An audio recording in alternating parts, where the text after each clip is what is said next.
No, let's The not. Svarim were never about Geirus. Yeah, rarely. But we'll hear all about it, I'm sure. We're not going to do so much of the Ashkenaz Sephardi We'll have to find out. stuff. Let's see. Is this the right thing to do?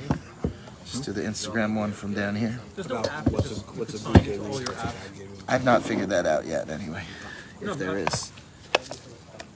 Should just skip the Instagram. Do you want to just take off the case? The Instagram last time was very popular. You take the case off and we'll see. You're right, that was in a fit both. That's what I did in the previous times, right? Okay.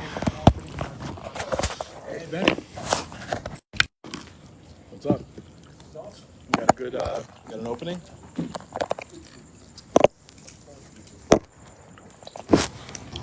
What a way to end summer, huh? It's LA. It's never really officially. It's funny, it's always supposed to end the summer. Like August, September, when it gets to the hottest. Right. Sukkot is usually boiling. Okay. Put the links on the group. I'll put it. Yeah, I don't know how to link them. You're on Instagram. What's the other platform? And on Facebook. People can just go to my Facebook Live or Instagram Live, or they'll just hear the recording later. I'm not super invested in making it comfortable to stay home and watch. Right. No, only for the guy in Texas. In other words, if you want it live, right. That's why I didn't even respond. I responded to him privately. Because, To come over. yeah. And I told him how to access it, and okay. So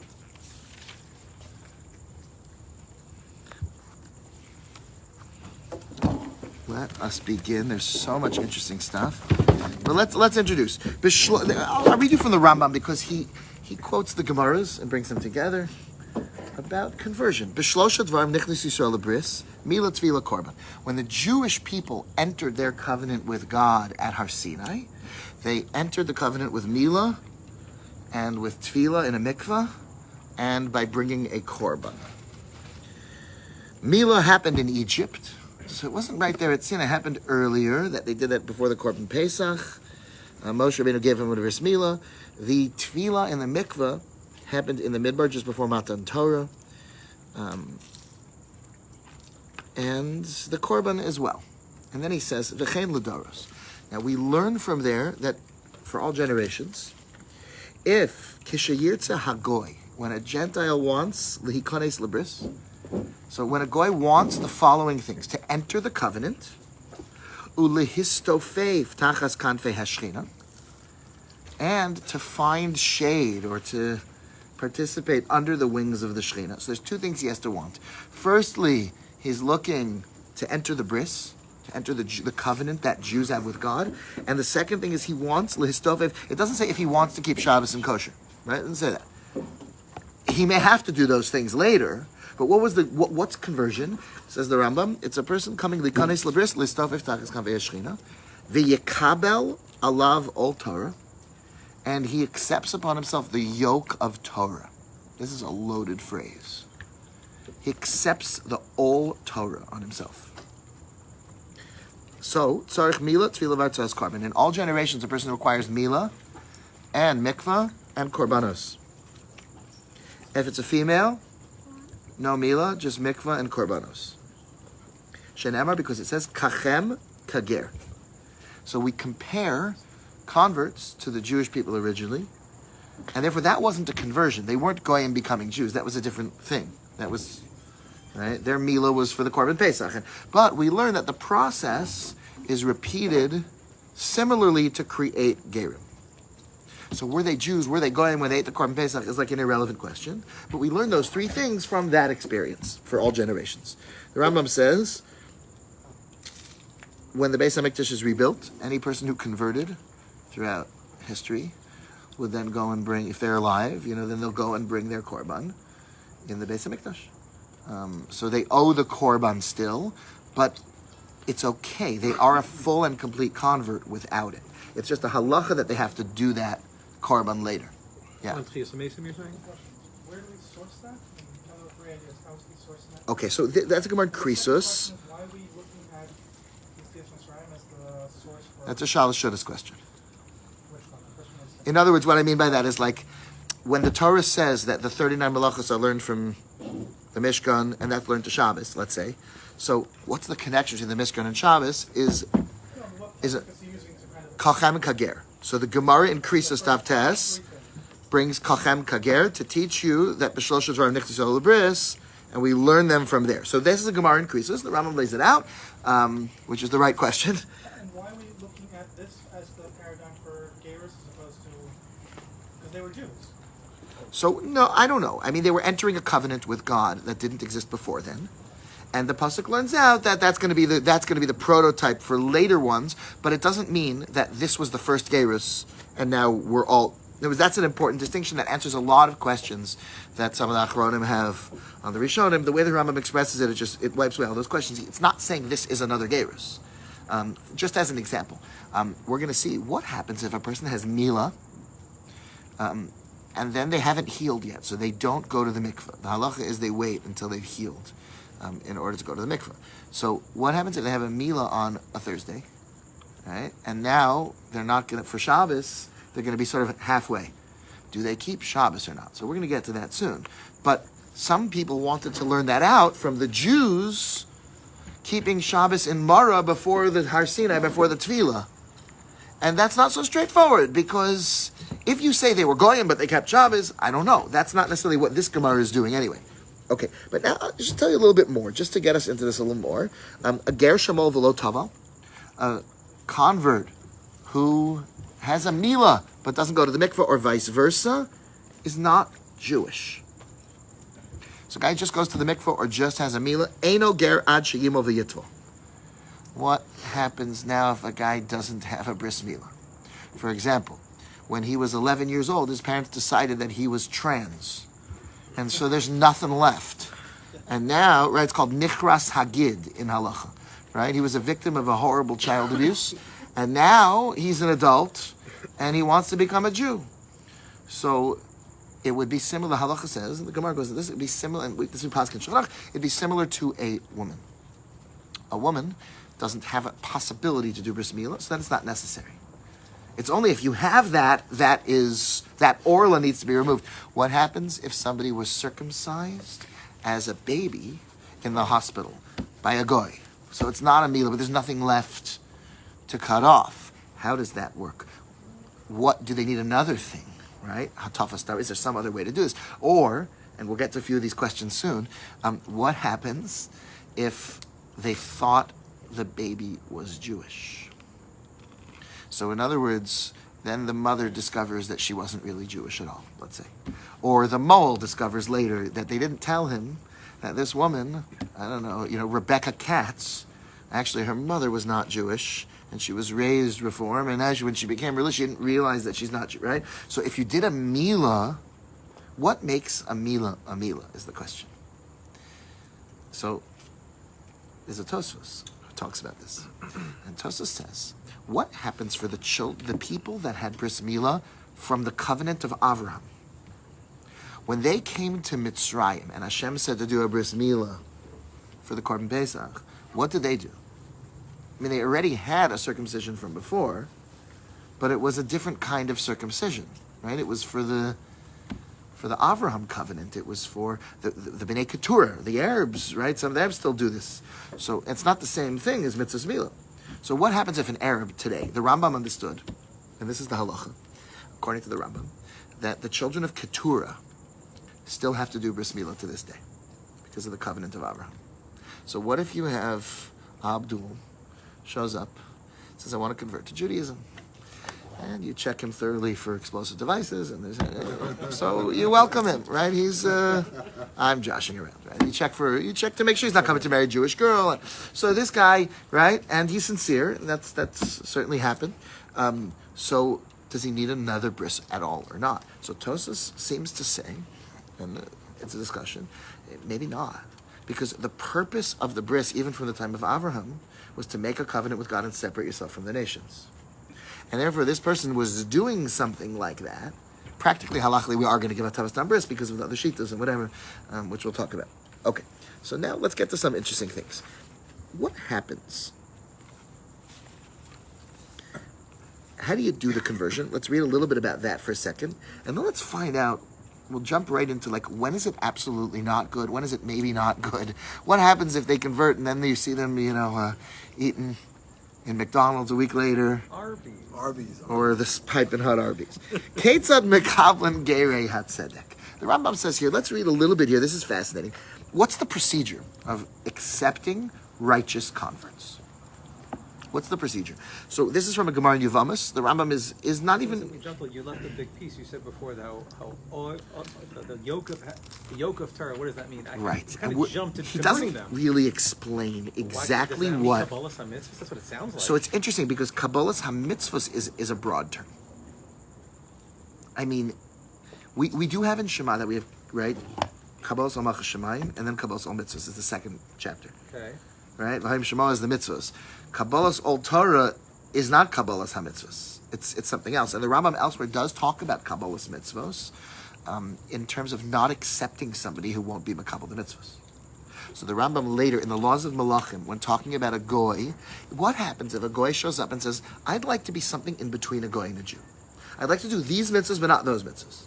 So the Rambam says, we don't accept him. We tell him, either you kabel all the mitzvahs, either you accept every mitzvah, or you go back, you just be a ger toshav, and you keep the 7 Noahide laws and so forth. There's no middle. Which means the Rambam said there, you're not allowed to accept someone without demanding that he accept everything. To the point that there's a prominent sefer who suggests that Rambam means if you don't accept all the mitzvahs, it's not a good conversion. I'm going to prove to you that's not the case from other Rambams. But then we're going to have to make sense out of that Rambam. Right. Okay. So, and we will. So listen to this. Ketzad mekablan gerei hatzedek. What's the procedure? The Gemara says in Yevamos as follows. Kishayavo lehiskayer, when a person comes to convert, v'yivdok acharav lo yimtzu ila, and the Beis Din looks into him and sees there's no ulterior motive. Omrim lo. So he's not converting for a job or for a girl or for anything, right? He's sincere. So to the best of their ability to tell. They say to him, Mara Isa Shabbos, this guy, what could have possessed you to want to convert to Judaism? Are you nuts? Iato Yodea, have you not heard? She Yisrael Bizman Hazeh, that Jewish people now are devoyim, dechufim, misuchafim, meturafim, v'yisurin b'analam. That Jewish people are in mourning and they're pushed around and they're attacked and torn apart. And Yisurin b'analam. In 1937, the Jews that were living in Shanghai, the Mir and the Chabad Bachrim and everyone else living in Shanghai was put into a ghetto by the Japanese. And there's a letter from the diary of one of the boys that Mark Shapiro brought to light. And this fellow writes then, he says, here's a nation of people who for a few thousand years never even heard of the Jewish people. And they get us here for a few months, and already they hate our guts. They don't even know who we are, and they hate us. And that's the story of the Jewish people. You tell the guy, say, everybody hates you. Why are you doing this? Amar, if the man says, Ani yodea, I know this, ve'eni kedai, and I don't deserve, Rashi and the Gemara said, I don't deserve the privilege of suffering as a Jew. It would be a privilege to suffer for that. Nekablan oso miyad, we accept him as a convert immediately. And now we begin the process. Modi'in also ikare hadas. We tell him the basics, that there's one God, and you can't worship idols, and we spend some time on this topic. We tell him mixas mitzvahs kalos, mixas mitzvahs chamuros. Some of the easy mitzvahs, and some of the hard mitzvahs. So what's the easy mitzvahs for? What is this whole process? You want him to know Judaism. So one thing is, you want to scare him away if he's not really ready for this. If he loves worshiping idols, you don't want him to join in, he's going to make trouble. But the Meiri says something interesting. Why do we tell him the easy mitzvahs? In other words, the hard mitzvahs, I understand. You tell him some hard mitzvahs. What classifies as easy and what are some of those examples that they're giving? So Ram doesn't give the examples here. It's kind of obvious, no? But there's some mitzvahs that are simple. It's a mitzvah to take a nap on Shabbos. The Chavetz Chaim is very machmir. There we go. Right? I try to keep everything that's in the Chavetz Chaim. Most things. The Lashon Hara stuff is harder, but the nap one, at least you should be machmir. Right? To take a nap on Shabbos. That's a panic. So the Meiri says that the mitzvahs kalos are impossibly hard for people. The fact that Judaism, if you start learning halacha, has a way to tie your shoes. And that when you go to the bathroom, there's a blessing to make. And it's like, what is wrong with you people? Can't we just have like the broad concepts? What do I need that every single time, and it could take you months to learn how to make brachos on food. It just happens to be that if a guy sees me murmuring and I explain, because I don't want them to think I'm a mental patient, it's always like astonishing, like, wow, like you got out of the bathroom, you probably got, like, that happens to be one of the things that blows their mind. Yeah. Yeah. And it's a very demanding thing. The Meiri says that in most religions you don't have this, and the level of legislation that we have, there's muksa doesn't mean things you can't do on Shabbos. There's 39 malachos. Muksa means a very specific thing of things that are set aside from before Shabbos that you're not supposed to handle. And there's 4 kinds of muksa. And you can buy a full book just on muksa, and when you finish reading it, you're just filled with questions. So we're overly legislating the small things, and that's one of the things you have to tell this person. Mixas mitzvahs kalos, and it's an enormous thing for us to realize that that's a deliberate part of our religion. It's not when someone's coming to Judaism, we say it's going to be a lifestyle change for you because now it's all of a sudden going to be significant for you. All these little things, and there's a thought that was shared with me many years ago that I think is a very eye-opening thing, and that is that most people spend. If you just count, like, in your day, how much time is spent doing sort of nonsense tasks, like brushing your teeth. I mean, not that there's no purpose to them, but you're just on autopilot. You're not even really thinking, and you're putting cereal in your mouth, or whatever the thing is, in the bathroom. It becomes thousands of hours of your year is devoted to things like putting on socks that are just kind of, not sophisticated behaviors. And a person who lives a life of Torah is converting thousands of hours of their life into productive things. You're becoming more conscious. You're saying brachos about them. You're getting schar for them. Just in the sense that, like, there's a halacha about showering. Like, well, once you're doing that, you just did a mitzvah. You just did a good thing. Like, there's spiritual rewards. So, in other words, this person has to realize he's jumping into a whole new thing. But we don't spend too much time on that. We talk about, then we say, there is consequences here. Heve yodeh, you need to know. Sha'ad shelo basal ladas. I believe this is all Torah, by the way. Right, the yoke of Torah, the consequences. Just know that before you join this religion, imachalta chelev, yata anish kares. If you ate chelev, you don't get spiritual excision. In chilalta Shabbos, if you broke Shabbos, you don't get stoned to death. Achshav, but after you convert, you will get these severe punishments. So you have to know the consequences. We don't go too far with this, not too much, and not too details. Shema yigrom litorda, because you might cause to change this guy's mind from the good path to the bad path. And you need to our goal here is to bring this person in and get them to convert sincerely. Once we determine that they're a good candidate, the Rambam says a principle, betchila, in life, the first thing you need to do is pull people in b'divrei ratzon, rakim, with soft words. That's how you pull someone in.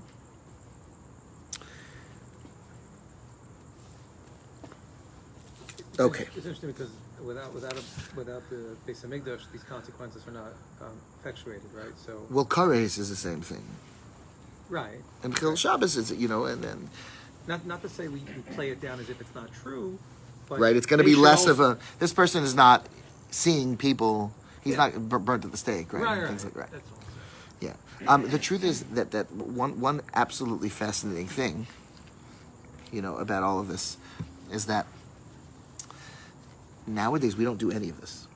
In other words, we may have this conversation with them, but the person comes in and says, I want to convert to Judaism. We say, great. Sign here, pay this much money, and in 3 years we'll meet you again and see if we decide we want to convert you. Right? Procedurally, you did it over 3 years, so it's a difference. Yes, this used to happen in a day. I mean, it's one conversation, and then they go to the mikveh. Maybe a little bit more than that, but it's very quick. If you read the Rambam, you ask him a few questions. They don't say, here, study these 8 books. Don't give him so much to read. He'll learn later. The Gemara says you could have a person who converted and didn't know about Shabbos. in terms of Shogeg and Mazid, he had never yet learned about Shabbos. He converted to Judaism to be part of the Jewish people. And what did he do? So how do you accept the mitzvahs? How do you accept the Torah? So certainly whatever he's going to learn, he'll keep. Whenever he finds out about it, he'll keep it. But he doesn't know everything. I don't know if any of us know everything, right? So what happened? Why are we having this whole crazy conversion process today? So I've heard from a number of people I follow. I'll share this with you, that Rabbi Moshe Feinstein said this. And Rabbi Rachiel Fried, who's a big expert on Geirus in America, also said something very similar. In the olden days, you had a guy in Poland, in Morocco, and what happens when they converted to Judaism? Then they were only ever around Jews for the rest of their life. They ate in kosher kitchens every time they were in a kitchen. Nowadays, a person converts, and they might see Jews Shabbat morning in the temple, right? That's when they're going to see Jews. This person was now going to be around people making brachos, and in a kosher kitchen, and so they're going to learn these things. There were Jewish communities, and there was no mix, there was no such thing for most of history. And therefore, this process would work. Nowadays, it simply can't work. That's the theory. That you convert somebody on the first day, and then they're not they don't know what this lifestyle is, and they're not going to be part of it. Then it was like you're sort of finished. You say goodbye to your... Who created the new system? So the other thing is it seems to have sort of just developed. Yeah, how recent is it? Because there haven't been that many converts for most of history. It was not so simple to convert and then survive. Between 1939 and 1945, not so popular. That's right. Weren't there like spurts, like big spurts? It happened in big... So it's interesting, right? You have like stories like of the Khazars, like a whole kingdom. It's hard to know historically exactly how large scale that was. It was a long time ago. We do have letters back and forth. Sri we're going, like we have historical, records of that. But in general, conversion was something that happened once in 100 years. Did this change happen 50 years ago, or was it over the last few So you know what's interesting, because it seems for them, I'm not an expert in the history of this, but it seems to me that as ghetto walls fell, it slowly trickled to be more and more. So you do have stories, but in America it was huge. In America it was tremendous, because people were falling in love with Goyim. That's really what was happening. And people were converting people. There's a halacha that you're not allowed to accept a convert. You're not allowed to accept a convert who's coming for ulterior motives. And yet, the halacha is, if they did accept the mitzvah sincerely, even though they came for other motives, then the halacha is it's a good conversion. In other words, if the person really did accept it and really meant it, then they are a Jew. You shouldn't have accepted them, but they're Jewish. We're going to get into that now. I met a girl once in Israel, in Ulpan, who had just finished the Geirus with the Rabbanut, and she said, I learned the system. I knew what I needed to say. I said the things they wanted me to say, and I didn't really believe it. And they Wow. were very open about this after the fact. Wow, you know what the Syrians did in America is a very, very important thing to not be misunderstood. The Syrians get a certain amount of grief because they have an edict, takana, and it's on the wall of their shul, among other things, which says no converts may marry into our community. If you marry a convert, you are out of the community. There was a girl who wanted to marry a Syrian bachur, and she was a totally righteous convert. And Rabbi Ovadia Yosef flew to the Syrian shul in Brooklyn and made a shvu'ah on a Torah scroll, saying this girl is Jewish. And the rabbi got up and said, never mind that. You marry her, you're out of the community. And it's seen as insane. But I want to tell you, right, why did they do that? So it was, I think, in the 80s. He was a Gadol b'Yisrael at the time already. And that's why he did. But they still said no. They said our community has its takanot, and that's all. But you need to understand something. In America, we have an intermarriage rate that I think is climbing towards 80%. In the Syrian community, it is well under 1%. Because they decided, you know what's happening, is that everybody's getting nonsense conversions. They meet a Goyish girl, they're getting conservative, Orthodox, people figure out what to say, and they have such a strong community. The aunts, the uncles, they have Jewish community centers that are much nicer than the nicest, gyms in LA, the nicest, the fancy, and it's free. It's free. They have supermarkets where people go in, and if you are needy in that community, everything is taken care of for you. And the Chagim, and it's like this magnificent, beautiful community that you don't want to lose. Syrian guy told me that in the 70s, when they basically the Syrians are very successful people. They say what they noticed is that all these non-Jewish girls are going out Oh, to wow. men. So when they all sat down, this old Syrian guy told me this. So whenever they decided this, he's like they sat down and they thought, and they said the only way Wow. the only way either we stop being successful or Interesting. What So was it's the interesting. Takana pact? So the Takana, I believe it was closer to like much earlier yes, I think it was like the 20s or 30s. That's what I thought. We barely marry even certain. There is, by the way, an amazing article about it from the New York Times Magazine that you can find online. It's like one of these 40-page articles. It was a very well-done article where they interviewed people on all different sides of the story, and they really presented it clearly. And the conclusion that I came to is that they made a brilliant choice. It's not our Masorah to do that, and we do accept converts, and it's beautiful that we do. And by the way, they will send you to the other. They don't think you're not Jewish, but they managed to protect their community, which was very traditional, but also not particularly learned and very susceptible, like many other Sephardi communities, like you see in the Persian community, other places where people that were on the fringes, unfortunately, got very caught up with contemporary things like intermarriage that are spreading, and they managed to completely save. So in our community, we're not going to have this. And again, it was not what Rav Moshe Feinstein did, and it's not what many other Gedolim did, but it's like a fascinating historical. I'm sure Rav Hirsch wrote about this or changed the way conversion was done in Germany as well. I don't know how much conversion there was. I mean, there was so much intermarriage. Yeah. And With the leaving. reform, I right. imagine that he. In Germany, there's no need for. But they were leaving. converting. They weren't coming. The Jews No, were no, just no, no, leaving. no. They Yeah, I don't know changed so the much about that. laws. Yeah. The other thing that the Syrian community did Jewish was laws were because men were marrying non-Jewish women, so they said, marry Jewish, bring it Jewish. When you go to weddings in the Syrian community, they have mixed dancing in the shul. Wow. That's part of the culture. They said, bring it in. So maybe we'll see something in the Rambam that might, I don't know, when you say Abbas Raya Rais, it gets a little trickier. But they're not sending these girls to the mikveh. But we'll see something interesting from a Chuvas HaRambam. Okay, so now here's the question. In order to get to the bottom of like Mickey Mouse conversions, because I think that's the thing that's really interesting. Like, when is it good? When is it not good? How do we judge this? There's this perplexing Rambam that everyone gets busy with. Listen to what he says. Al yala al datcha. Don't let it enter your mind. Sheshimshon, that Samson, Hamoshiach Yisrael, the savior of the Jewish people. O Shlomo Melech Yisrael, who was called Yedidia, the beloved one of God, King Shlomo. Don't let it enter your mind that they married Gentile women. Can't be. It can't be. And if it has entered your mind, get it out of your mind. It's not up for discussion. Elasoda davar kachu. Here's the story. The hamitzvah hanechona, the right way to do things. When a convert comes to convert, you look into it. Are they doing this for money? Are they doing it for a good position? Or maybe they found a Jewish girl, and if it's a woman, maybe she found a Jewish man that she's attracted to. If there's no ulterior motive, you teach them Koved Ol Torah. You inform them how difficult it is to accept the yoke of Torah. And listen to these beautiful words. V'torech sheyesh be'asiyasa al amei ha'aratzos. And how difficult the Torah is to perform for unlearned people. It is not difficult for Talmidei Chachamim or learned people. If you have a hard time keeping the Torah, it's because you're an Amei Aretz. You hear that?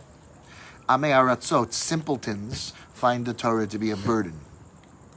It's not a burden. It's very important to understand this, and that's true about any Torah value. Having children is an enormous burden for stupid people. But it's not you don't find it difficult. I don't mean to say that there are no difficulties, but you don't. That's right. Both of those are for people, in other words, for people with the right set of values. It's what you're living for. It's the greatest joy. I mean, it takes work and it takes so in other words, when it Koved Ol Torah, how heavy the yoke of Torah. And when I say the yoke of Torah, I mean the things that are Torah values. And you know, what is the Torah if not children and keeping Shabbos? And Shlomo, they were so blessed and so wealthy, like the Syrians, right? That you just couldn't trust that anybody was sincere in joining the Jewish people. Because anyone who converts because of some other ulterior motive isn't a ger tzedek. That's a hard one. Isn't a righteous convert? So are they Jewish or not? Sort of ambiguous. Wait, so Shlomo Melech had 1,000 wives. Yes. So How did he convert them? How did he do that if we didn't accept converts? So says the Rambam, Aval Pikin, Hayu Gerim Harbe Miskarim B'nei David Shlomo V'nei Hedyotos. Beis-dins that were Hedyotos. You know, it's 3 rabbis would get together who were not experts and would convert them anyway. And maybe they shouldn't have, maybe they should have, it's not clear. Like local Bate Din? Just people would do it. 3 guys would get together who knew the halacha and would do the process. That's what Shlomo did. He got people together and did it for these women. Now the great Beis-din, what did they do about these conversions? They were choshishin lahem. What's choshish? They were concerned about them. Listen to this. Lo dochinos, and they didn't push them away. Achar shetovlu, since these women had gone to the mikveh already. Mikol makom, right? Mikol makom. I mean, they did go to the mikveh. V'lo mekarvenosan ad shetira acharisam. But you don't bring them in until you see their future. Do they stay from or not? So. Then he goes on to say, right, how long? And further, it's much trickier than that. Because let me explain something.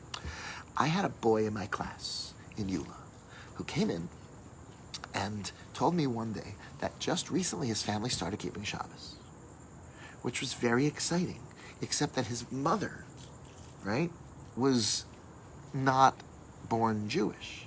His mother was like an Asian convert or some, Pacific Island, right? And she had converted to Judaism before he was born. And then not kept Shabbos for 15 years. So, if that wasn't a sincere conversion, the fact that now they're getting inspired, why would that help anything? If it's a good conversion, it's a good conversion. But if it wasn't sincere, what does 15 years later, going to Chabad, right, and getting inspired have anything to do with whether or not the conversion was sincere at that time? This Rambam is very hard to understand.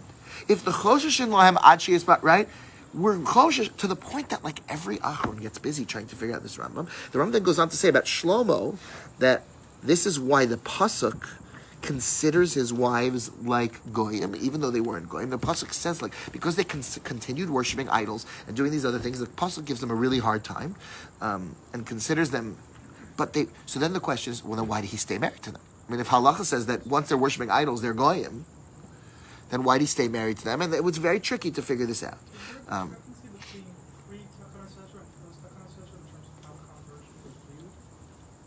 Which Takanas Ezra? That Judaism now follows the mother and becomes much more matriarchal. Because you're under the impression that until Ezra, Judaism followed the father? if you married a Jew, then you kept Jewish customs. They don't necessarily all converted. It's not all Shlomo's wives converted. Every one of them converted. The Rambam. I'm not familiar with any Orthodox rabbi who thinks that Shlomo's wives didn't convert. Look at Naomi and Ruth. Right? She went back. And also went back. Is she a Jew or is she not a Jew? It's a machlokas in Chazal. It's very complicated there to figure out whether or not these people married out or whether they had converted before. But yes, there are such opinions. It's tricky because we seem to learn the laws of conversion from Rus's behavior later. So it seems to be a machlokas in Chazal. But Al Yal Al Daitcha Shlomo Hamosh, right, married any Nashim Nachrios. The fact that it seems that the fact that they married into Jews, they left their community, they lived amongst Jews, they had the umbrella protection of being a convert. And at some point, when your husband dies, or you decide... If they wouldn't have tefillah and kabbalas all mitzvahs and these things, then they were Jewish. Harper was a shiksa. Right, it seems that way. Yeah. It is a tricky thing to try to figure out if all the Chazals are in line with this. It seems there's a lot of steers to that. But as far as I'm aware, I've never heard anyone suggest that conversion changed at the time of Ezra. I've never heard such a thing. Takanas Ezra is usually used to understand the specific takanas he made, like Rochlin Mechazim Rayos, based it on Monday and Thursday, going to the mikveh after, right, seminal emissions, other things of Takanas Ezra, very specific Takanas that I know of. Okay, so now we're a little stuck here. Right? And this is the question. Achatira Acharisam, like, is that kid in my Eula class, is he Jewish or not? Does he need when he go right? Like when he goes to yeshiva in Israel, like I had a girl like this also, and I was like very alarmed about it. You have a girl whose mother's a convert to marry, an Israeli man, and then they get divorced, and then she's raised by the mother and a non-Jewish man. And doesn't know what Sukkot is, and doesn't know has a Seder and has Hanukkah, and doesn't know anything else. So the question is the kid Jewish? And what made me think maybe she's not is that she was the most inspired in the whole class, right? And always wanting to learn extra. There was like no Yetzer Hara there, so it was amazing, right? Amazing kid. So like I went to the office and I said like, can you find me the files? And they showed me a conversion certificate from a rabbi who I know if you pay him $10,000, he will give you one. And it's really like a tricky thing. Now, then the Rambam goes on to say one last thing here. After saying how you shouldn't accept these people, and they always make trouble when they're not sincere, but they may be Jewish, and we're choshesh whether or not, we're choshesh for them until we see the outcome. Then the Rambam says, even the person goes back to worshiping idols. So they're back, now they're pastor again, right? Speaking in tongues and the whole thing. They're considered like a Jew who went off the derech. If he does Kiddushin for a woman, it's a kosher Kiddushin. And you got to return his lost object. And that's why Shlomo and Shimshon kept their wives. Wait a minute. If even when you see that the end is no good, you still consider them Jewish, then what does it mean? Choshesh ad tira acharisam.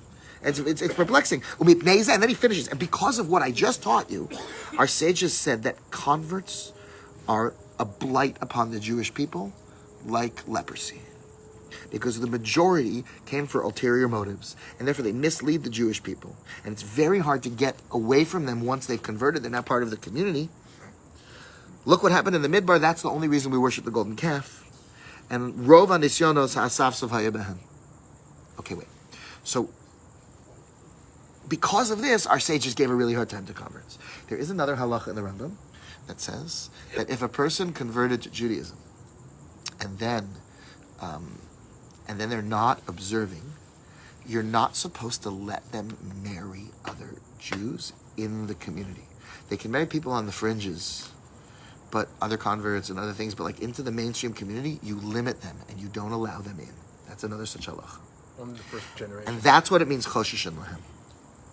Let me just explain. If somebody converts to Judaism sincerely and we have no reason to consider anything wrong about them, we welcome them in aggressively. The minute that the person has come with all sorts of other things, you're not really supposed to marry them. And choshishin lahem didn't mean we think they're not Jewish. It meant we keep them at arm's length. Because they can be very dangerous to our community if they weren't really sincere. And that's achatira acharisam. If we know the conversion was sincere, they meant to keep the mitzvahs, they meant that they're going to keep the Torah, they're going to do the right thing. The only thing is, we just don't know now, and we'll talk about the details. What if they're not going to keep everything? They're not going to dress modestly. They're not going to dress modestly. They go to a shul where the Rebbetzin doesn't dress modestly, so they have to be more from than the Rebbetzin, right? Or than everyone else in the shul. I mean, you have this. So what's the halacha? So we'll talk about that in a second. But here we're talking about a person who we know was a good conversion. We assume they meant it. A Basin said they meant it, and it's reasonable. It's not as what Reb Zakowski was saying, where the person says, I was gaming the system, right? So in such a situation, they are Jewish, but we still keep them at all. That's where the Ram jumps into. These are the converts that are trouble. That's where the Ram said, Eina Megeri Hatzedek. Reb Aaron Yafin explains this. Reb Aaron Yafin, in his comments on the Ritva, on Daf Chav Dalid, in Yavamis, explains the Rambam this way, that the Rambam is discussing what we just said. You're definitely Jewish, but the Choshishin is, you're not a Ger Tzedek. This explains why the Rambam said, in the procedure of accepting converts, you tell them either accept everything or we don't want you. But what if you didn't accept everything? What if you weren't ever planning on doing that mitzvah? So, for example, question shows up in the Sefer Achiezer. Reb Chaim Ozer has a person who, the question was something along these lines. You have a convert who is converting to marry a Kohen. Kohen's not going to be allowed to marry her. So what happens? Is it a good conversion or not? So the first thing is like, why are we even getting involved with these people? Right? And if someone's going to come and do it, you probably shouldn't do it.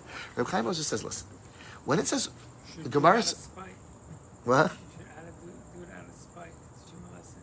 To not. They become Jewish, then they can't marry the Kohen, they're stuck. So, well, the question becomes, is it, if the purpose, here's the question. You don't get to decide what someone else is thinking. And the Gemara says, a person who accepts the mitzvot, chutz mi davar echad. So a person goes, I accept the mitzvahs, but I don't accept this one. The rabbis made that one up. So it's not a conversion. That's halacha. It's not a Geirus. Geirus means all of it. If you say, it's no good. So here, l'chayra, it would seem. The person is accepting the Torah, except they're not accepting this thing of a convert not marrying Kohen. This is one of the mitzvahs they plan not to do. So it shouldn't be a good conversion. Says Reb Chaim Ozer, no, it's okay. And we use this lahalacha, and he says, here's one. Chutz me'davar echad means a person who comes and says, I don't acknowledge that as a mitzvah. A person who says, I am a gossiper, and I'm sure that I'm going to speak Lashon Hara again. In fact, I don't even plan on working on it right now. But I acknowledge the Torah is the Torah. It's a full system, and it's right. And I believe that I should be doing that, and I'm going to go to hell for not doing it. I'm going to pay for it, but I don't plan on doing it. So he says, then you're accepting the whole Torah, and you just have taiva, and you're being honest. He says, that's fine. Now, not that you're supposed to behave that way, but that's okay. In other words, it is a conversion. Chutz me'davar echad is a person who's inventing a new system. He says, I believe in a 612 Judaism, not a 613. So that I have a problem with. So Reb Chaim Ozer says, and he builds it, one of the places that he builds it from is this amazing tshuva from the Rambam in the Pe'er Hador. This is a letter. Yoreinu Moreinu.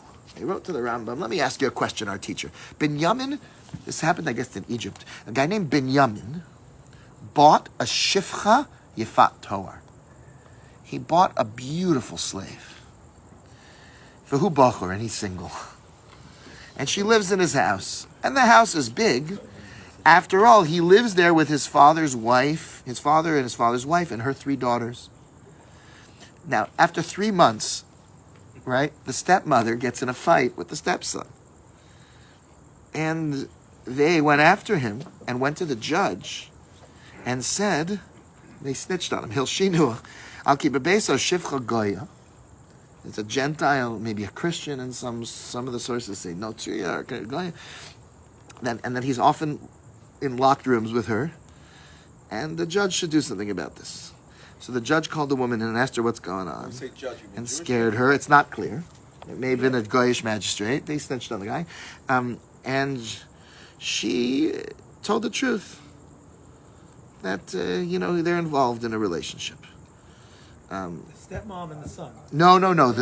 He bought a slave. The stepmom snitched on her. They got in a fight. She's like, okay, that's it. And she goes to the police and says, this Jew is sleeping with a guy. Because they didn't allow that elsewhere. So the question is, what does he have to do now? So the Rambam says amazing tshuva. He says, Midin Torah tzarich lagarsha misha. According to the Torah, we got to get this woman out of the house. He's not allowed to live alone with this woman. Right? So this is not like the situation of Yafas Toar in battle. And it's a different story. When you hear such a thing, a beis din that can get involved should try drive this woman away. Or he can free her and marry her. Now, there's a Gemara that says a person who's sleeping with a Gentile woman, right, illicitly, who wants to marry her, is not allowed to marry her. Now, Gemara says that because it's going to give credibility to the rumors. Even if the rumors are true, he's not supposed to marry her. But even if it wasn't true, he shouldn't marry her, the Gemara says. So he says, I don't understand. No, she could convert, but she just marry someone else. But he wants to. We're saying convert her to marry. The Rambam says you can convert her to marry him. So he says, what about the Gemara? Pasaknu Kain, says the Rambam, I rule this. Listen to this. Mipnei takanas hashavim. To help people do tshuva. Amarnu, and I think mutav shiachal rotav. It's better to eat the sauce and not eat the non-kosher meat. it's better that he should do a minor thing than a major thing. V'samachnu al omram, and I'm relying on the famous, what our sages said, sometimes you have to eis lasos l'Hashem hefer Torasecha. Sometimes you have to break something small in the Torah to preserve the broader thing. V'yochel lisa'ena. So in other words, it comes out from this Rambam, that if you have a person who's married, this is what we'll rely on nowadays. Anytime you have a Jew who's married to a goy, the halacha would be that he's not supposed to marry her after she converts.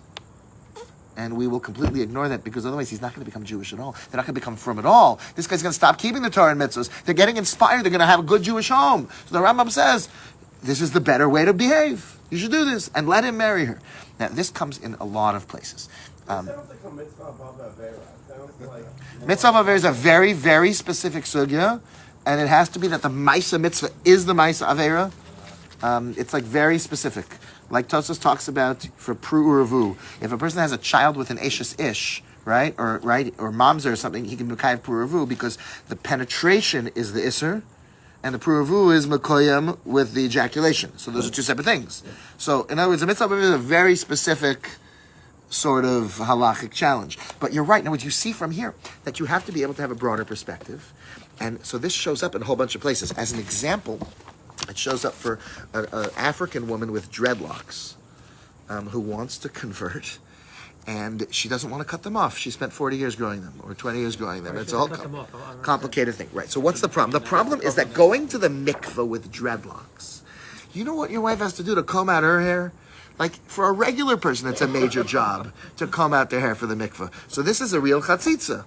And so if this, Falasha woman or whatever, this African woman with the dreadlocks is going to be converting, to Satmar or something. So it's Mrs. Potato Head all around, right? It's everybody's clean shaven over there. But if not, what do you do? So he has here a whole thing, and it happened with him. This is Rabbi Fried, I mentioned from Dallas, has a sefer here. Wouldn't it be like a cast that it's not a chatzitza? So it's very complicated with going to the mikveh for tefillas nashim. Right. It's very so there may be shitas that it's not. So he says like this: Le'inim klias seyar nashim hanikra dreadlocks. What do you do about Dalid Reish Ayin Dalid Lamed Aleph Kof Samech? Hamatzui, which is extremely common. See, in Israel, this is not an uncommon question. Eitzel Ksas Nashim Yotze Africa. Be'yosa was saying Misulsos Beyosa. They have very unique kind of hair, he says, and so this is one of the ways that they style it. Va'arichas Kliasu b'meshech kiyom shalim. It takes them a full day, right, to get their hair done. V'achach kimat she'i efshel hatiro. It is it's almost humanly impossible to undo them. Elatzarich lugzos asairis kidei latir. You're gonna have to cut them. Davar she'yachol ligrom lebusha b'pnuya. So if she's single, if this person converting is single and is not going to have her hair covered, so it could be very embarrassing. And she doesn't want to go around bald. And she wants to leave this for many months. So we have to figure out if it's a chatzitza. So then he goes into a whole thing. Rabbi Yonah Rees of Chicago has a whole tshuva trying to figure out maybe there is a heter based on this. He comes out over here that if the person's going to not convert because of this, so then you have that Rambam of Takanas Hashavim. In other words, befrat that you have a kula here, even if it was an Isser, as long as it's good. Meaning he's first he wants to say. Conversion, but what about as a practical matter? Now you have to go to mikveh. So here's another question. Right. So in other words, apparently we're going to rely on the kulas that would allow this to be not a chatzitza because it's something you want and it's your preferred hairstyle, and it's not a chatzitza because so it's a Jewish woman decides to grow her hair into dreadlocks. So she can still there do might mikveh? right. In other words, there may be kulas, and it's a lot easier there because your whole Judaism isn't depending on this. So like you have that also with certain kinds of fingernails and things like this, and gel and this and that, and like your average. The child's Judaism is dependent on it. Yeah, listen, it really does. But no, but the answer is no. In other words, no, that's not true. I mean, the kid's Jewish, but A kid conceived from Anita is still right, but 100% Jewish. But the mom wants to do mikveh wants to do it 100% for sure. And there's different chumras. You know, an interesting thing also is that it's okay. So I'll go upon him. This concept relates to the following things. A guy named Rabbi Amsalam, who's a political figure in Israel, Zera Yisrael, Ravad Yosef, was very clear that this man has no portion in the world to come.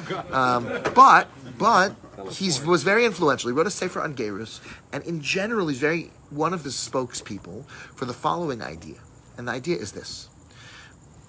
Let's go back to the Rambam. Remember we said that you shouldn't be converting people for nonsense reasons. So why did Shlomo and Shimshon do it? And the answer was similar to that tshuva from the Rambam. They believed sincerely that this is a b'diavad case. That in order to bring world peace, in order to bring Mashiach, in order to, right, Shlomo HaMelech brought the greatest time in the world, and he conquered the whole world with diplomacy by marrying daughters. And so he sincerely felt that even though these people's conversions, you're not supposed to go after people like this. You can b'diavad. And therefore it's brought down. Reb Moshe Feinstein would say that if you have a child who married a goy, God forbid, but if a person had a child who married a goy, so then you can push that person to convert. Even though normally we don't push people to convert for marriage. In that case, you can, because it's to your benefit. There's a b'diavad here. In other words, just like this person in the other case. Or another example, Rabbi Avigdor Miller, I heard him tell the story that a young man came to him very, very distressed because his mother turned out to have been married before, and he was definitely a mamzer. And Avigdor Miller tried everything, but it turned out that the kid was a mamzer. So how's he going to get married now? So Avigdor Miller told him, enroll in Brooklyn College, leave Chaim Berlin, go to Brooklyn College, and find an attractive, sweet Italian girl, and start dating her, have her fall in love with you, and then teach her about the Torah and convert her. So he said, why Italian? So he said, because they have very wholesome family values. He said that's what he felt in Brooklyn, like that was the kind of person, and he says they're very much, he said something also that, something along the lines I think of, that they're very much used to looking up to the husband, and therefore it may be a lot easier for them to go along with your religion, and their family will even appreciate that. Like, okay, you married, you fell in love with a guy like that, you go with your husband's religion, what kind of thing? You know, Frank Siciliano, our dear friend, right? Remember Frank? Good old Frank. Only guys ever come to the shul. I hope you're seeing this, Frank, with red pants and a black hat at the same time. So Frank was the best. So he said that at his wedding, So moms are going to marry a mom's going to marry Geirus. So and their children are. I'm saying, but you have children, you have a Jewish family. So you figure out for them, find somebody, They need to find more Italians, though, right? the gods of Sicily will. But if you married her as a guy, He said by his wedding, his family was so happy he's becoming, Jew. They were like happy about it. He says there was a whole group of people. There's the Jewish people and the Goyish people. So his wife, at the end of the they all day? came to the wedding. So they're real Italians. His ended up name finding is Italian. Siciliano. No, that was that story. But this is somebody who used to live here in LA. They live in Orlando now, and he was an Italian ger. I said by the wedding, there was a whole group of people with long black skirts, and the men with all black hats on. He says those were the goyim. Because they had from church, they wore what they normally wear to church. He says, and then there were all the people that looked like they'd never, with the short sleeves and the whole thing. He says that was his wife's Jewish family. listen, Rabbi, it's a practical matter for a mamzer to marry a guy and to have her convert after children. He can't marry her. No. Right, it's not a marriage. The They're not children his wouldn't be children at mamzer. all. And then, and then you Right. push them to Ooh, the convert. kids dodge mamzeres. Whoa. Yeah, they're just not his at all. But then they could And he convert. did a very serious thing. I'm saying the b'diavad. Avram's not pulling him out of Gehenna anymore. Shuri Mokakelev. It's a bad idea to go intermarry. And if Pinchas is around, you're really in trouble. Just go to Umar for Rosh So in other words, he argues like this. Amsalam and a significant group within the state of Israel argue the following. They say, all these people have come to Israel from different countries, from Russia, from here, from there, and they're all going to, there's Hizbollalut, that's, right, assimilation. They're all moving together. Everyone's just going to get married anyway. Better that we should do the b'diavad and just convert everyone. And b'diavad, it's okay, right? You don't really need Kabbalah's mitzvos per se. The Rambam never really mentioned that. It's think of only border control, just they never were convert them. planning to keep the mitzvos. Yes, and basically that's what they do. That's what happened with this person. Right. Right. They say, look over there, and then good, sweet At heavens. that point, just a fan. Customs. Right. An old. Isn't that a fascinating thing? And so that he's arguing that this is b'diavad, just like the fellow who has to go to Brooklyn College. We wouldn't accept a convert who's coming to marry a Jew for no reason. But once the Jew's in love with them, and there's other reasons, so you have the Rambam, right? You have this sort of attitude, and they want to. Now, in my opinion, there's two major problems. One is that even if they don't have full Kabbalah's mitzvahs, they still have to want to become a Jew. They have to want to be a Jew. So he says, well, if they're willing to go to the army, then that's a person saying, I'm willing to suffer for being Jewish. Which isn't really the case. Meaning, people go to the army all over the world, because it's the best move. They don't want to go to prison. They don't want to, right? It doesn't necessarily mean that they want to join the bris of Avram Avinu with Hashem at Har Sinai. In other words, it's a very unconvincing thing to most Orthodox rabbis. At the same time, it's a position that, in all there were all yashivs, like the mainstream people that we would follow in Psak, came out violently against it. He actually, at the beginning of this book, writes a whole essay on that subject and brings all the letters from those rabbis and the big, so it's not our approach, but it's like a fascinating historical thing. Just the last few interesting things. He has a story here on page Mem Hey.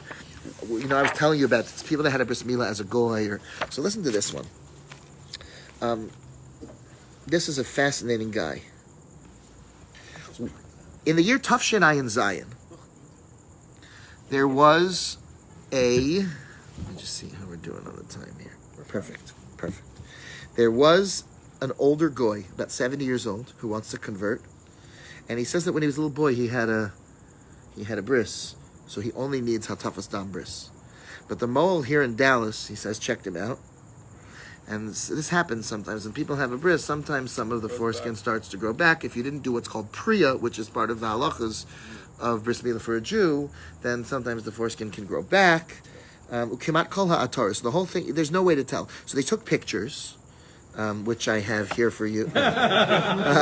Shalachnu tmunot la'moel mumche. They sent in Chicago, Reb Mordechai Turkeltaub, right, in Chicago, they sent him the pictures. And then afterwards, Im Hezber, so first the picture showed up, and then a few minutes later they sent a text explaining why. And he says here that his daughter is doing homework. So, Im Hezber shela adam hazeh yesh machala. They had a problem also. This person is in his 70s, and he has some sort of a condition that he can't achieve an erection anymore. Sometimes he also can't control his urinating anymore. And he went to a doctor, Yirei Shamayim, and because of this, he's missing certain hormones and whatever, and that's why the skin grew back. And it's very possible that he really did have. And so then they asked the Moel to tell Rabbi First this. So he went to Rabbi First, and he said that he only needs a tavas dam bris. But then there was another story. There was a ger who was very, very heavy, and shekol evaro nira mechusa. So when you look at him, the entire thing is covered. He's so heavy that you can't find, anything there. I'm reading this out loud here. Aval bekishui ever, but when he did have an erection, then you could find it. And so the question is, did he have a bris milah or not? Now he's claiming, when I was a kid, I had a bris milah in the hospital. And I first said, okay, you can trust him. However, there are others who say you can't trust him. Why should you be able to trust the guy? He's a guy, he's not kosher l'edus. Maybe he just doesn't... People will say a lot of things to him, and it comes out that lehalacha, this is like a real problem. Like, there are those who really hold that... So they asked him to send pictures. That's right. So there's apparently a book from Rav Shlomo Miller. He brings and others say that unless you have some sort of actual proof that the person had a bris milah, if they have documents or something like this, just someone saying that, we cannot halachically consider you Jewish. Do you see the problem? In other words, a Jew who says, I had a bris milah before, we can trust him. But if a goy shows up and says, I'm a Jew, why should I trust you? He says, well, I'm a Jew because I had a bris milah as a kid. I only needed... there's a fellow who converted who I know, who once was at our Shabbos table when I was a kid and said, I had 4 bris milahs. And everyone in the room's eyes got big like saucers. And then he explained like this. When he was a little boy, they gave him a circumcision in the hospital. When he was... 15 years old, he figured out that this is a problem, and he heard about a tafas dam bris, so he went into the shower, gave himself a second bris milah with a needle or something, right? It's a drop of blood, right? Okay, then he had a conservative conversion at one point, and they did it again, and then he had an Orthodox conversion, they did it again.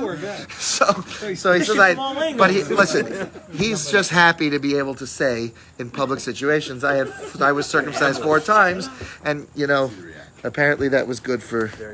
It was more effective than you're the only 10 I see in meeting people in social situations. What else? life of the party. So what does taka the happens if Hafrashas a... dam have to be with Aiden? Yes. So Or based in. It needs based in. it needs based. Oh, so he's saying, but if you circumcise, you only have to do it that way. If you already have a bris, then you still need atavas dam bris for the So conversion, you but would you don't. say- But if you can't just take a person with a foreskin and do atavas dam bris. Atavas dam bris is a way to affect Mila when there isn't a.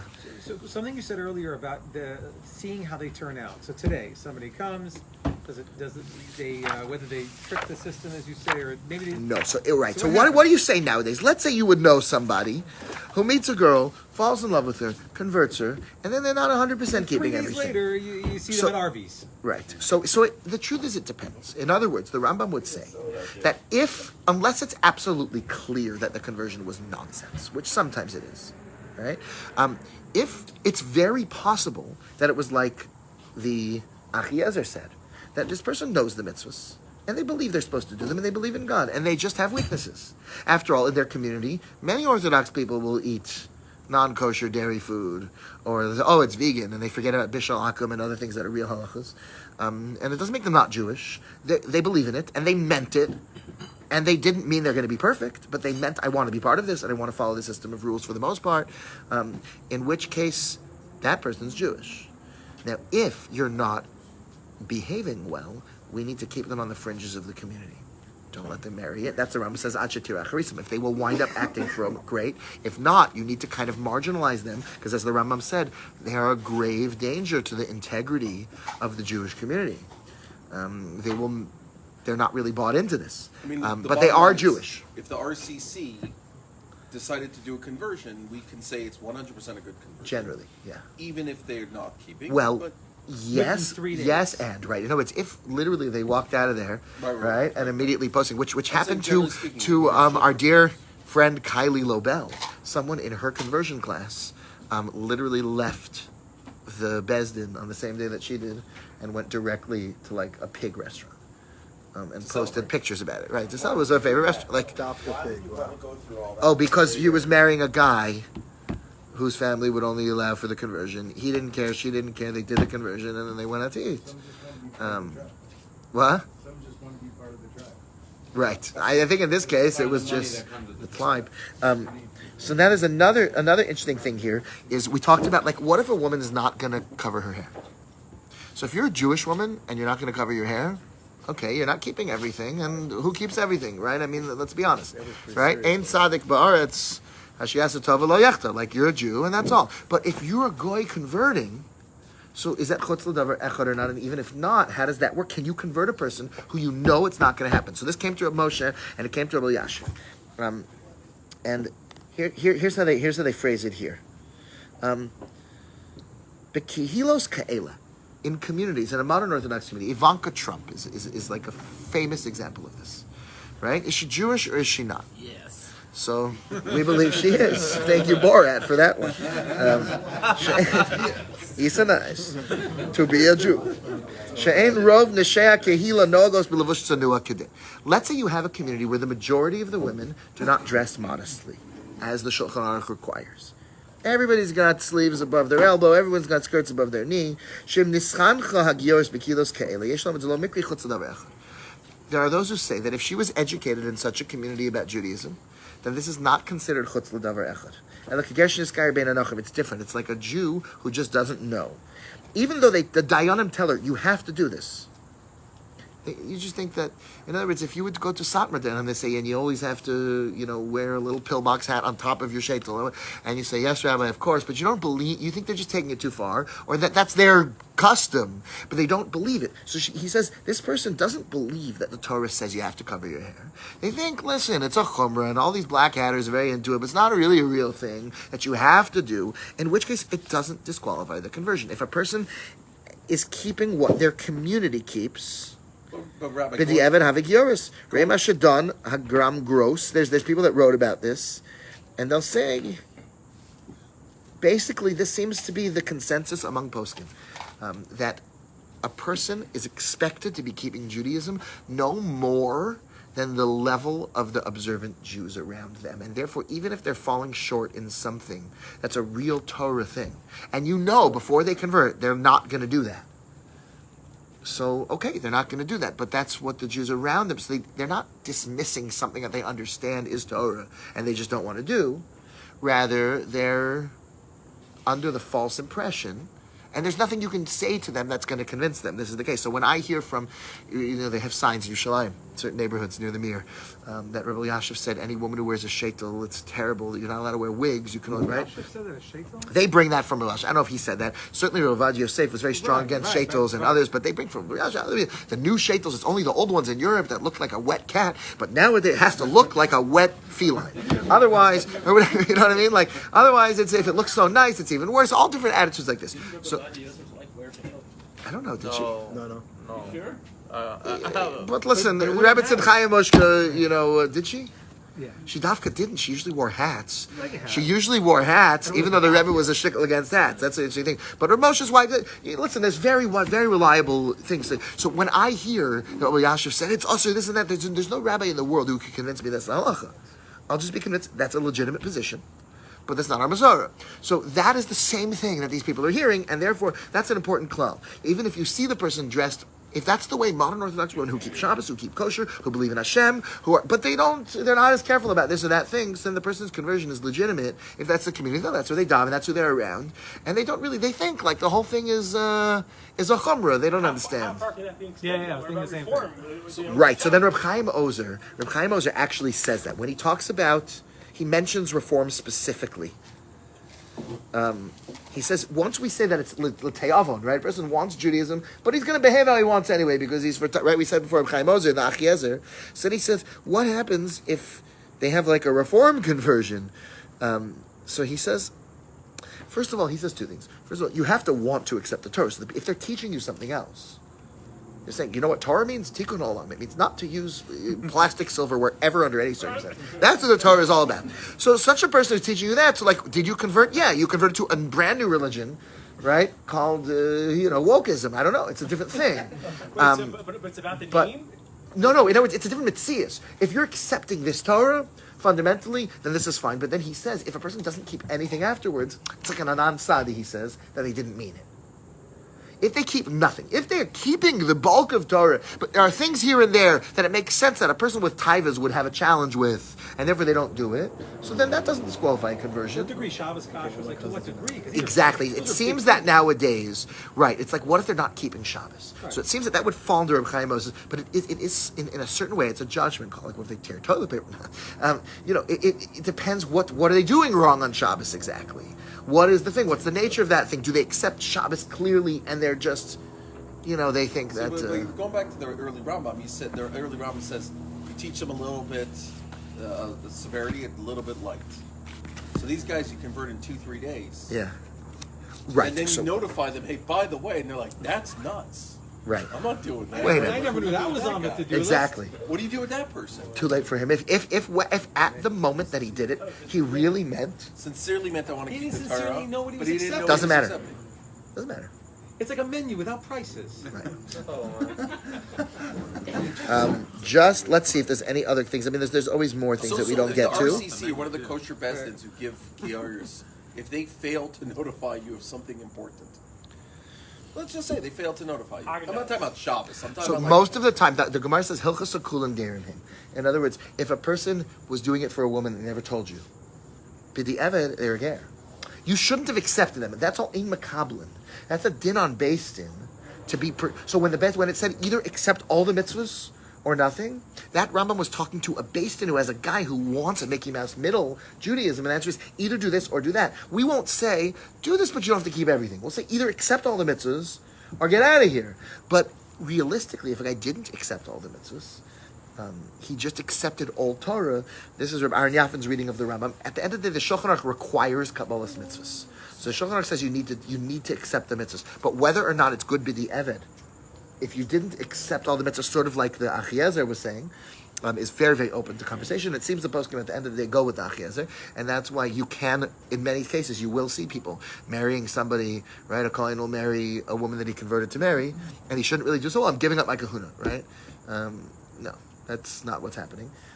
What's happening is he's doing something wrong, but it's better than the alternative, and Allah and the Geirus is good, and the children born from that are halalim, but they're Jewish. Otherwise, so if how does someone it- like it was really sincere with his Geirus, but then like after a week or after like 10 He changes his mind. He's Ki Yisrael Meshumid, the Rambam says. Even if he's Choser v'Ovad Avodah Zarah, he's Ki Yisrael Meshumid. He's like a Jew who went off the derech, who's still a Jew, who has a Jewish Doesn't neshama. need 30 days or something just to Right. effectuate the Well, that's why conversion? we give time. We try to. The other thing is like, it's very, very important for people that are involved in these things, and this is very important. If you're ever directing someone to a Beis Din, it's very important to find Batei Din where the people are sophisticated, understanders of the human condition. There are certain people who keep getting duped again and again. Stop sending people to them for Geirus. So it doesn't help that they're charging a lot of money sometimes, but there are people that just, a very high percentage of their Geirim are completely off and wacko. Or the person comes in and he's such a strange person to begin with that, like, of course he's trying out Judaism now because this is his 13th thing that he's trying out, and he's never been stable with anything for very long. So these are not really, that's Kashem Gam, because it's real trouble. That's not what we're looking for. But it takes a lot of understanding, and not everybody has that. And even when you do, a person can get overconfident. Oh, I know people. How do you know people? I mean, everyone's different. And Rabbi, yeah. on this particular note, if we come into LA and you're a visitor here, you don't know anything about the town, you know there's the RCA in terms of contracts, right? You may come across Rabbi Buckspan, you may come across Rabbi Benzikin, all these different names, and all these people have different standards. When it comes to Geirus,